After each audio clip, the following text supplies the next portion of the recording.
CNG गाडीमध्ये petrol टाकण्याचे फायदे.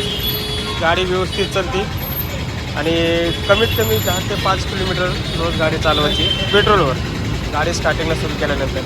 त्यामुळे गाडी एकदम सॉफ्ट चालते, गाडी आवाज मारत नाही, इंजिन एकदम व्यवस्थित मोकळं राहते. त्यामुळं गाडीमध्ये CNGच्या गाडीमध्ये कधी पण थोडंफार पेट्रोल ठेवायच पाहिजे शिल्लक.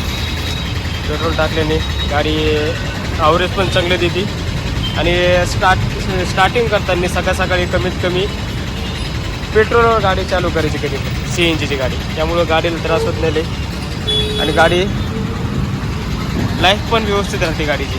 तर त्यामुळं कधी पण CNGची गाडी चालवताना लक्षात द्या तुम्ही की पेट्रोलवर चालवायची. कमीत कमी 4 ते 5 किलोमीटर पेट्रोल गाडी चालवायची. तर आता आलो मी पंपावर, गाडीमध्ये पेट्रोल कमी होतं तर मग आता पेट्रोल टाका थोडंफार. तुम्ही पण तुमच्या गाडी असेल, रिक्षा असेल किंवा 4 व्हीलर असेल तर पेट्रोलवर गाडी चालवा, गाडीची लाईफ राहते व्यवस्थित. तर चला मित्रांनो, व्हिडिओ कसा वाटला नक्की शेअर करा, कमेंट करा, लाईक करा आणि चॅनलला सबस्क्राईब करायला विसरू नका. धन्यवाद, बाय.